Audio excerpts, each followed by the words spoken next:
নির্বাচন কমিশন এখনও আমাদের প্রতি বিমাতা সুলভ আচরণ করছেন।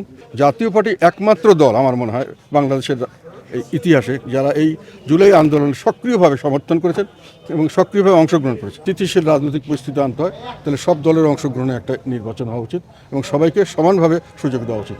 এটা তারেক জিয়া হয়তো করবেন, এটা আমরা বিশেষ করে আমরা আশা করছি, প্রত্যাশা করছি যে একটা নির্বাচনের মাধ্যমে দেশে শান্তির সুবাতাস আসুক, পরস্পরের সমঝোতার সুবাতাস আসুক, ঐক্যের সুবাতাস আসুক।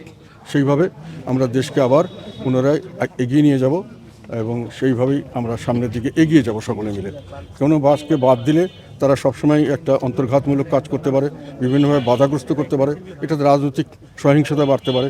এটাতে ইলেকশনেই একমাত্র এই ধরনের যদি ইলেকশন হয় এটা সমাধান হবে না বলে আমাদের বিশ্বাস। দেশ নিয়ে আমাদের প্রতীক হলো এটা অত্যন্ত খারাপ একটা অবস্থান আমরা লক্ষ্য করছি। মানে নির্বাচন আমাদের দেশে অনেক নির্বাচনই বেশ খারাপ হয়েছে। এখন এই নির্বাচনটা আমাদের আশঙ্কা খারাপ হবে, তবে আগের যেগুলো হয়েছে তার চেয়ে বেশি খারাপ হবে নাকি তার সমকক্ষ হবে, এটি আমাদের এখন সামনের দিকে দেখার বিষয়। আমরা এখনও লেভেল প্লেয়িং ফিল্ড যেটা বলে, সবাইকে সমান সুযোগ, এটা জাতীয় পার্টি পাচ্ছে না, এটা একেবারে নিশ্চিতভাবে পাচ্ছে না। কেননা প্রথম কথা হলো যে আমাদের 3 জন সংসদ সদস্য প্রার্থী জেলখানা থেকে তারা এখন প্রতিদ্বন্দ্বিতা করছে।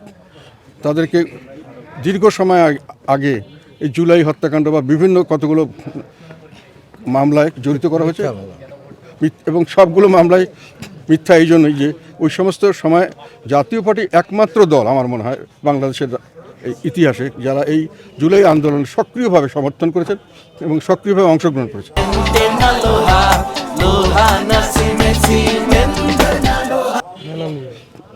একেবারেই অন্য কোনো দল সমর্থন করেছেন, হয়তো গোপনে করেছেন, অন্যভাবে করেছেন, কিন্তু একেবারে প্রকাশ্য ঘোষণা দিয়ে প্রথম দিন থেকে শেষ দিন এবং তার পরবর্তীকালেও জুলাই আন্দোলনের সঙ্গে আমরা ছিলাম, আমার সঙ্গে জুলাই যোদ্ধা আমাদের সঙ্গে আছে, জুলাই নিহত হওয়া মানুষ আমাদের সঙ্গে আছে।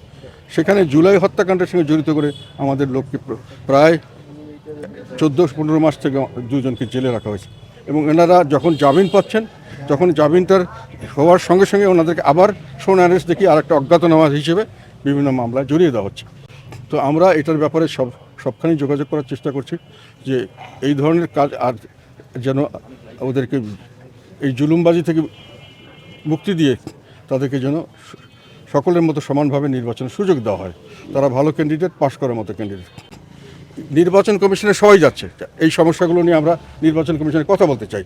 সবাইকে ওনারা সময় দিচ্ছেন, আমাদেরকে কোনো সময় দিচ্ছেন না। নির্বাচন কমিশন এখনও আমাদের প্রতি বিমাতা সুলভ আচরণ করছেন এবং আমরা এখনও তার সঙ্গে দেখা করার সুযোগ পাইনি।